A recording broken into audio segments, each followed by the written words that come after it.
Morning students. So today we will discuss about logical versus and physical address space in memory management. So yesterday we had discussed about that is how to bind the address at compile time, load time as well as execution time. So whenever the program is executed, first of all the program is stored into the main memory. So that here three different types of address binding mechanisms we have to discuss. So those address binding mechanisms are,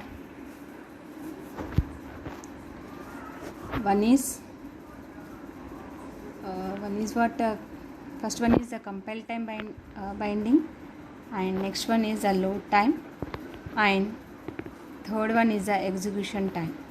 So these are the three different types of address binding mechanisms.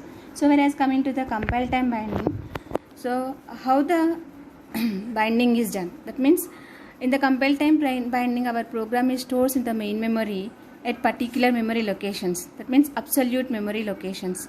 So this is decided before execution. Whereas coming to the load time binding, in this situation relocatable addresses are used. So relocatable addresses means, suppose here you have to take, so suppose our program takes only 300 kilobytes of memory.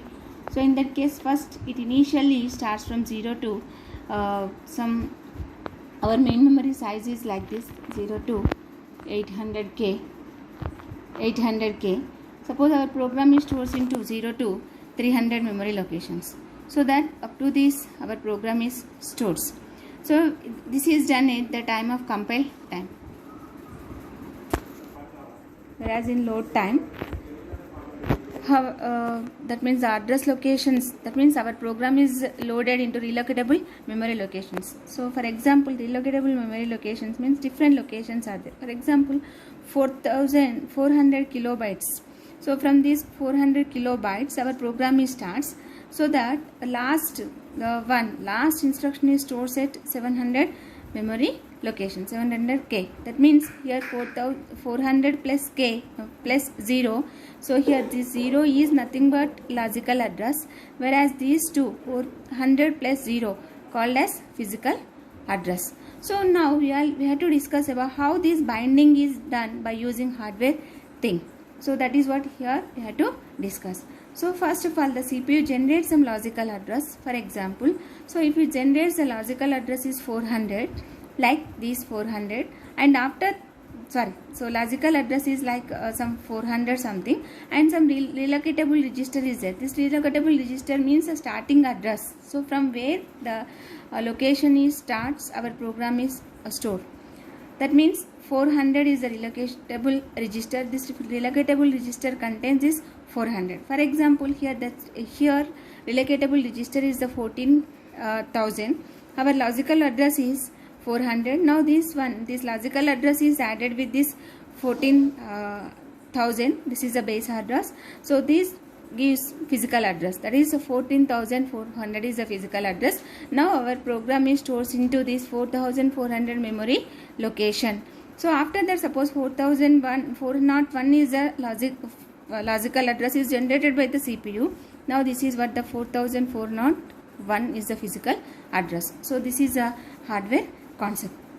Now, so this is done by one of the hardware unit, that is called as MMU. MMU is here called as memory management unit. So in this memory management unit, the purpose of this memory management unit is it can map whatever the logical address is generated by the CPU, so that is converted into physical address. That means logical address is maps into physical address by using MMU. So this is what the memory management unit thing.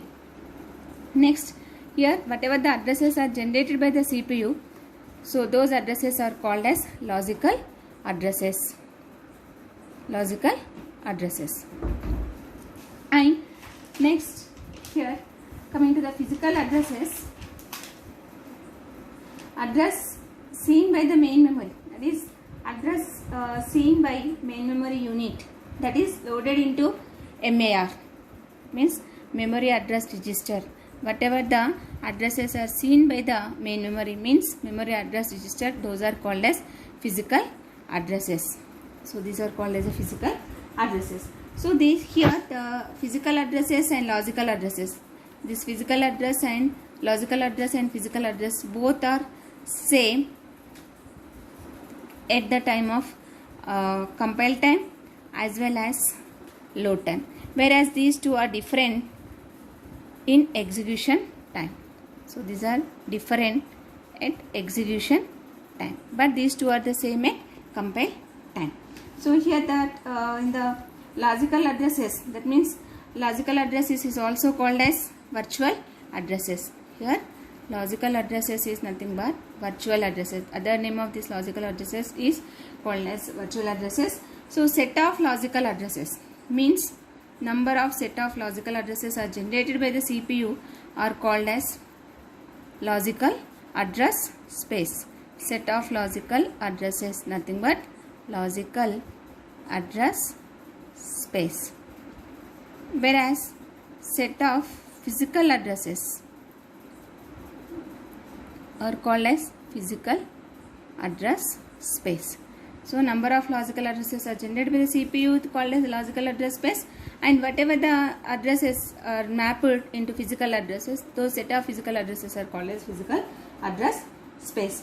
These logical and physical address spaces are different in execution time, whereas these are same in compile time as well as load time. So this is what about dynamic.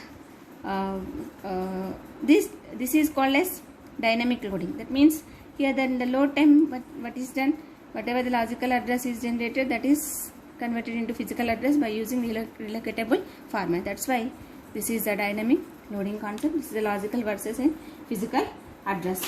So here next we have to discuss about the another concept is called as swapping. What is the swapping? Swapping in the sense, whenever the program is executed, first of all that program is stored into main memory, then only the program execution is starts. So here in the main memory, suppose for example here in the user space some process is stores here, P1 is some process is stores into here, but this P1 is after long period this before some long period this P1 is not used in this main memory. That means this P1 is not executed at the current time, so that the space in the main memory is wasted to occupy this P1. In that situation another process is try to execute it, so that P2 process is enter into the main memory, but there is no space for this P2 process, so that this P1 is never used. In that case this P1 is swapped out in the first step, so some memory is created here. Now the P2 is stores into this user space. So this process is called as swapping concept. That means, so whatever the process is not used at that particular time, that is swapped out from the main memory and that is stores back into secondary storage device. This is called as a back store or secondary storage device. So this is deleted from here and stores into this back store. So this is the first step, that is a swap out. And coming to next, whatever the process is now ready to execute it, so that process, for example P2, that is enter into the main memory. Now this is called as a swapping process. So this is what about the swapping concept. So in the swapping concept here there is swapping, it is possible for all physical. That means whatever the physical content is there, that is stored into here. So suppose whenever that process, that means here the memory locations are completed, but number of processes are try to enter into here. So there is some scheduling algorithms. We know that very well, those scheduling algorithms, but that dispatcher can use. So the purpose of this dispatcher is which process is removed from this main memory and stores back into backstore. So before discussing this type of that means which process is stores in removes from this main memory and stores back into secondary memory. For that we have to discuss about different type of algorithms. So those are discussed in the next class. And before that we have discussed about how these processes are stored into here in the memory. That means which memory locations, whether those are the continuous memory locations, otherwise non-contiguous memory locations. This is what we have to discuss in the next class or the next video. Thank you.